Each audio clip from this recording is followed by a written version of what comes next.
नमस्कार दोस्तों। आज हम इंडियन इकोनॉमी के 5 और नए पीवाईक्यू डिस्कस करेंगे। ये पीवाईक्यू पूछे गए थे 2017 में। आज की वीडियो के साथ 2017 के सभी पीवाईक्यू पूरे हो जाएंगे, कौन से जो इकोनॉमी से रिलेटेड है। एक क्वेश्चन बचेगा, उसको हम next video that is lecture 13 में, जब हम 2018 के इकोनॉमी के पीवाईक्यू शुरू करेंगे वहाँ पे कवर कर लेंगे।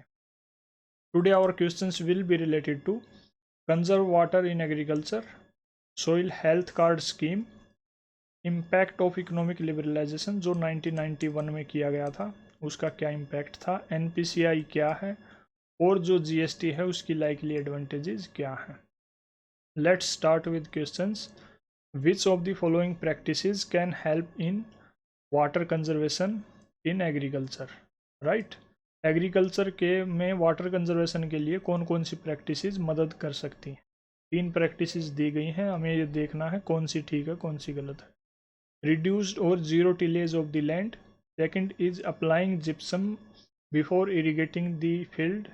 That is, third is allowing crop residue to remain in the field. Select the correct answer using the code given below. 1 and 2 only, 3 only, 1 and 3 only, and 1, 2 and 3. At this point you can pause the video, read the question again very carefully, think your answer, and then mark it somewhere. After that you will be ready to move towards answer and analysis part.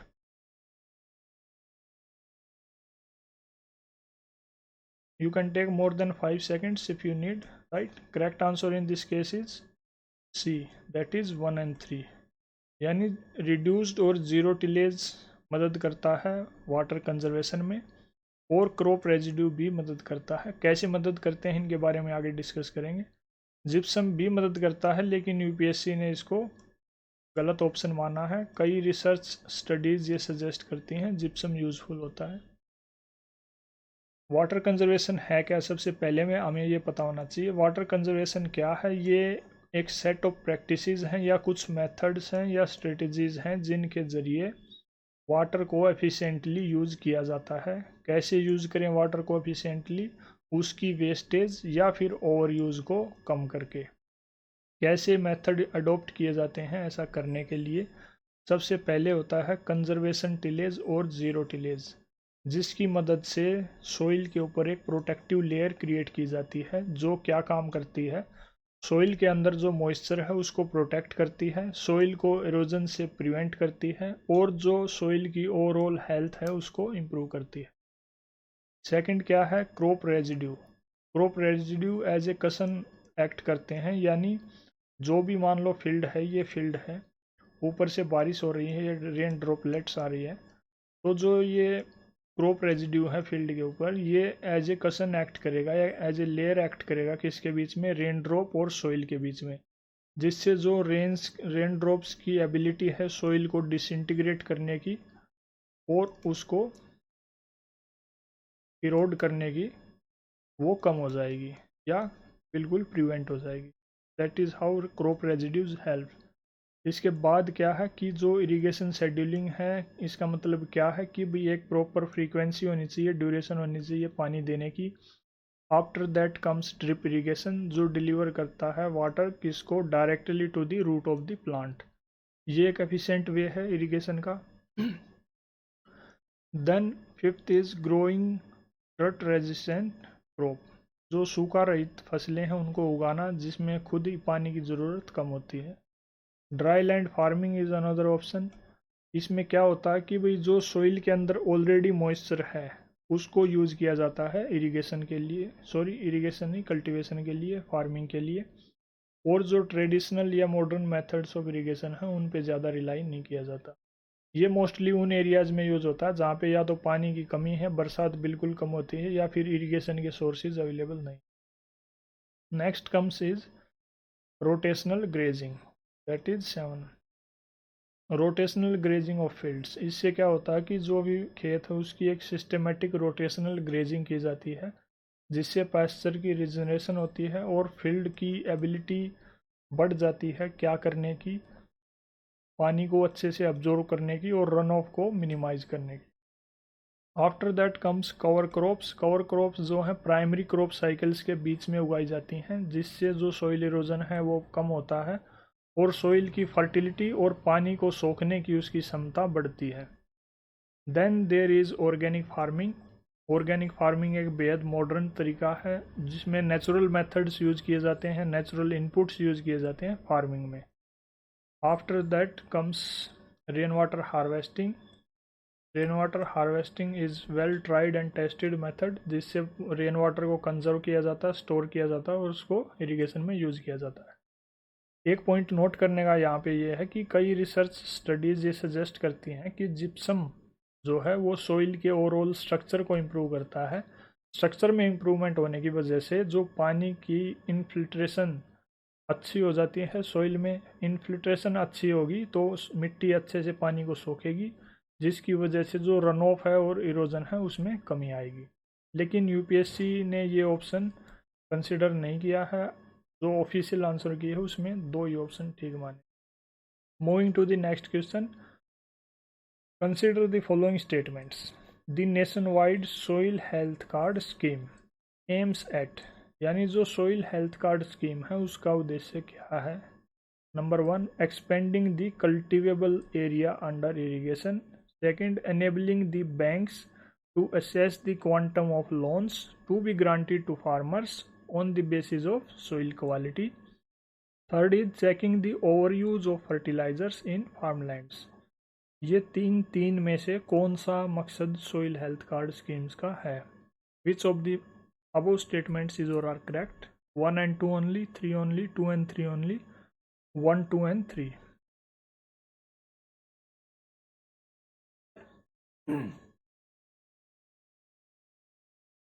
Correct answer is B, यानी सिर्फ third statement ठीक है कि इसका use जो fertilisers हैं उनका over use कम करने के लिए होता है। इसका लॉन से और इरिगेशन का जो कल्टिवेबल एरिया है उसको इंक्रीज करने से कनेक्शन नहीं। वो क्यों नहीं है और ये क्या है इसके बारे में डिटेल से देखते हैं। सोइल हेल्थ कार्ड स्कीम एक इनिशिएटिव है, किसने लॉन्च किया? गवर्नमेंट ऑफ इंडिया ने। कब लॉन्च किया? 2014-15 में। क्यों लॉन्च किया? ताकि जो फार्मर्स हैं उनको प्रोवाइड किया जा सके क्या, एक प्रिंटेड रिपोर्ट कार्ड। किस चीज़ से रिलेटेड? जो उनके खेत की मिट्टी है उसमें न्यूट्रिशन का स्टेटस क्या है, जो भी पोषक तत्व हैं, ज़रूरी चीज़ें मिट्टी में होने चाहिए फसल की अच्छी प्रोडक्टिविटी के लिए, उनमें से कौन कौन सी चीज़ें मिट्टी में हैं, कम हैं या ज़्यादा हैं, या फिर एक बैलेंस अमाउंट में है, ये सब उस रिपोर्ट कार्ड में लिखा होगा। वो चीज़ें किसान को दी जाएंगी और उसको कुछ रिकमेंडेशन भी दी जाएंगी कि आपकी मिट्टी की फ़िलहाल ये कंडीशन है और उस कंडीशन के हिसाब से जो भी आपको खाद बीज यूज़ करना है उसकी क्या डोज होनी चाहिए, कितनी मात्रा में उसको आपको खाद बीज यूज़ करना है, जिसकी वजह से आपकी मिट्टी की जो ओवरऑल हेल्थ है और उसकी फर्टिलिटी है वो बनी रहे और इम्प्रूव हो।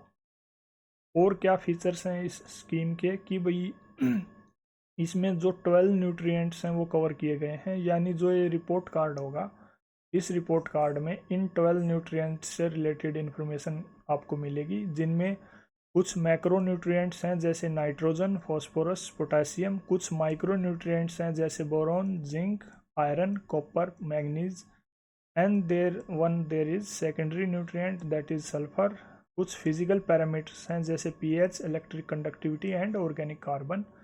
इन सब से रिलेटेड डाटा दिया होगा कि भाई इनमें से कौन सी चीज़ ठीक मात्रा में है इस पर्टिकुलर खेत की मिट्टी में, कौन सी चीज़ कम है, कौन सी ज़्यादा है, उसको बैलेंस में लाने के लिए क्या किया जाना चाहिए, वो चीज़ें भी लिखी होंगी।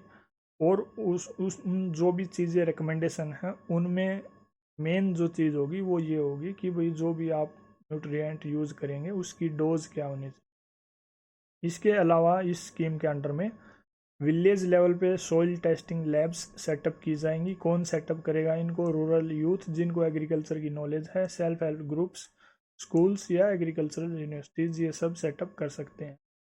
इसके अलावा एम्प्लॉयमेंट जनरेशन पे भी फोकस दिया जाएगा और ये जो कार्ड है ये 3 साल में एक बार इश्यू किया जाएगा।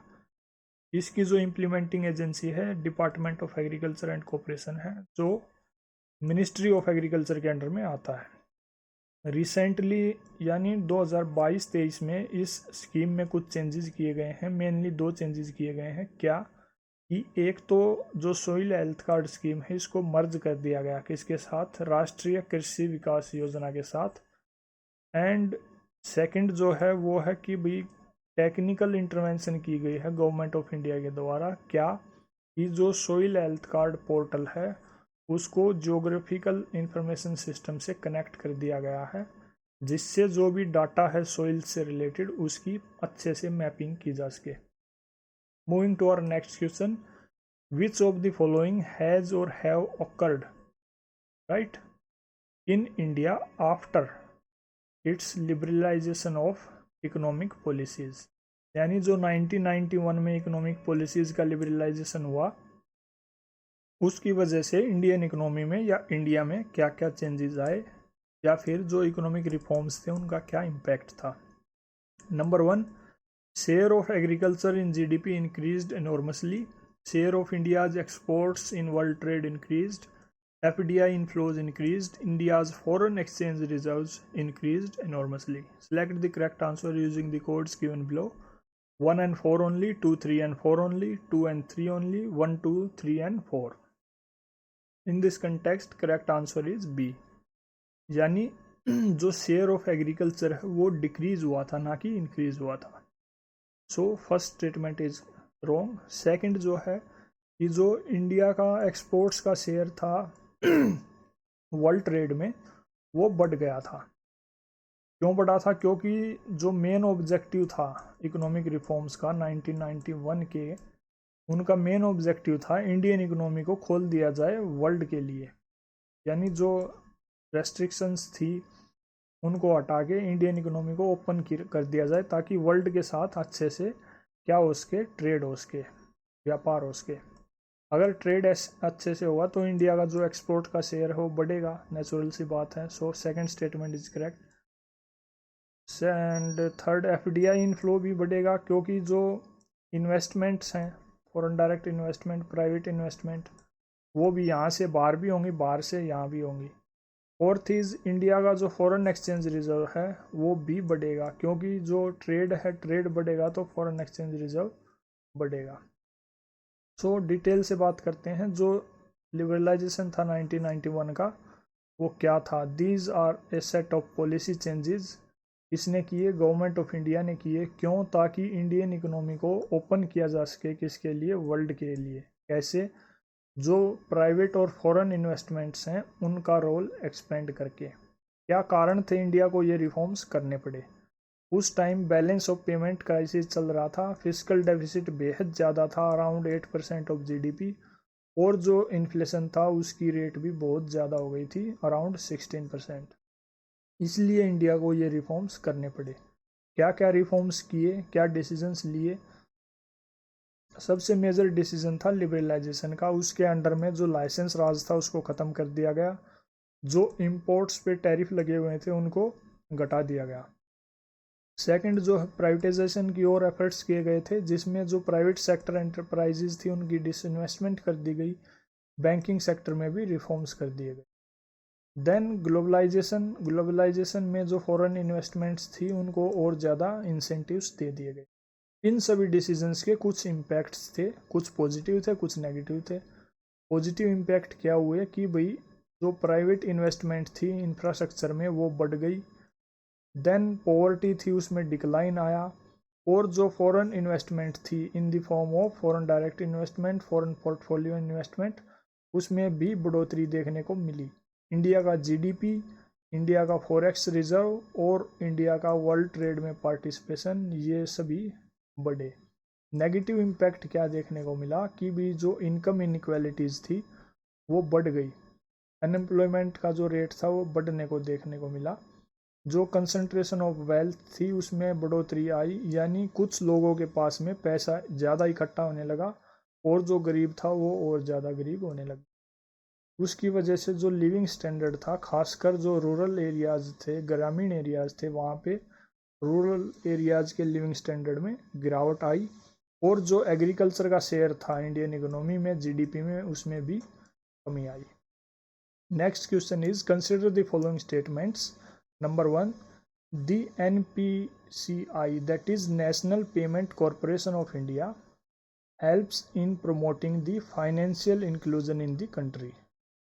NPCI has launched RuPay, a card payment scheme. Which of the statements given above is or are correct? 1 only, 2 only, both 1 and 2, neither 1 nor 2.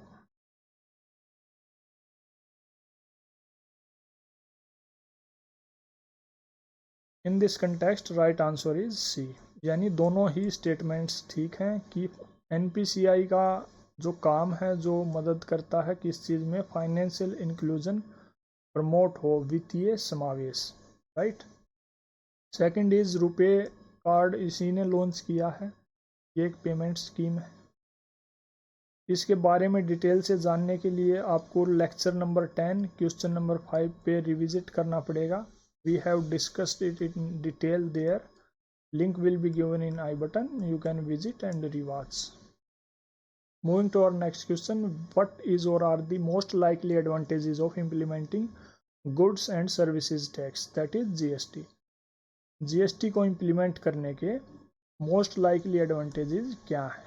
Number 1, 3 statement दी हैं, इनमें से कौन कौन से एडवांटेजेस हैं ये देखेंगे। Number 1, it will replace multiple taxes, जो मल्टीपल टैक्सेस हैं, अलग अलग टैक्सेस हैं, ये उनको रिप्लेस कर देगा, collected by multiple authorities, and will thus create a single market in India. It will drastically reduce, right, इतना एम्फेसिस दिया जा रहा है, drastically. It will drastically reduce the current account deficit of India and it will enable it to increase foreign exchange reserves. It will enormously increase the growth and size of the economy and will enable India to overtake China in the near future. So in this context our options are A, 1 and 1 only, B, 2 and 3 only, C, 1 and 3 only, D, 1, 2 and 3. GST के बारे में बात हो रही है, GST का जो likely impact है वो क्या होगा। Here correct answer is A only, यानी ये एक जो मल्टीपल टैक्सेस हैं उनको यूनिफाई करके एक सिंगल मार्केट क्रिएट करेगा, दैट इज़ करेक्ट। इसका करंट अकाउंट डेफिसिट और साइज ऑफ द इकोनॉमी और चाइना से ओवरटेक करने में एनॉर्मसली इंक्रीज कर दिया ग्रोथ की। ये ग्रेजुअल प्रोसेस होगी, क्योंकि जो भी रिफॉर्म्स हैं वो ग्रेजुअली किए जाते हैं और उनका इम्पैक्ट भी ग्रेजुअली धीरे धीरे देखने को मिलता है, एकदम से नहीं होता। जीएसटी क्या है, इसके बारे में लेक्चर नंबर 3 क्वेश्चन नंबर 1 में ऑलरेडी डिस्कशन हो चुका है, link will be given in I button. Broadly एक बार फिर से देख लेते हैं। इसने इनडायरेक्ट टैक्सेस थे कुछ, उनको मर्ज करके एक unified goods and services tax बना दिया 1 जुलाई 2017 को, 17। इस दिन को जीएसटी डे के तौर पे भी मनाया जाता है। कुछ लाइकली एडवांटेजेस इसकी क्या हैं कि इसने टैक्सेशन को स्ट्रीमलाइन कर दिया, टैक्स कंप्लायंस को बढ़ा दिया, यानी ज़्यादा से ज़्यादा लोग और टैक्स पे करने लग गए, टैक्स की जो चोरी थी उसमें कमी आई और यूनिफाइड कॉमन मार्केट इंडिया के लिए क्रिएट हुई। जीडीपी, एम्प्लॉयमेंट, इकोनॉमिक ग्रोथ में बढ़ोतरी आई और करप्शन में कमी आई। देन सम लाइकली डिसएडवांटेजेस, या फिर इनको लिमिटेशंस भी बोल सकते हैं। कुछ जो क्रिटिक्स हैं जीएसटी के या अपोजिशन पार्टीज आर्ग्यू कर रहे हैं कि भाई इससे जो स्टेट्स की फिजिकल ऑटोनॉमी है, वित्तीय जो ऑटोनॉमी है, उसमें कमी आएगी, क्योंकि ये एक सेंट्रलाइजेशन की ओर ट्रेंड है। देन जो स्टेट्स मैन्युफैक्चरिंग एक्टिविटीज़ जहाँ पे डोमिनेंट है, वहाँ पे क्या होगा कि जो रेवेन्यू का लॉस होगा initially at least. Then operational costs में भी बढ़ोतरी आएगी। ऑपरेशनल कॉस्ट से मतलब क्या है, जैसे सारा सिस्टम ऑनलाइन करना पड़ेगा, ऑनलाइन के लिए आपको कंप्यूटर सिस्टम वगैरह पूरा सेटअप जमाना पड़ेगा, और स्किल डेवलपमेंट का इश्यू भी आएगा, डिजिटल इलिटरेसी बहुत ज़्यादा है, राइट। सो इन सब इश्यूज़ को टैकल करना पड़ेगा, ये सब इसकी लाइकली लिमिटेशंस हो सकती हैं। That is all in this video. Next video से हम दैट इज़ लेक्चर नंबर 13 2018 के PYQ स्टार्ट करेंगे, जिनमें इकोनॉमी सेक्शन को हम पहले कंप्लीट करेंगे, then we will move towards 2019 economy and on till 2023. That is all. Thank you.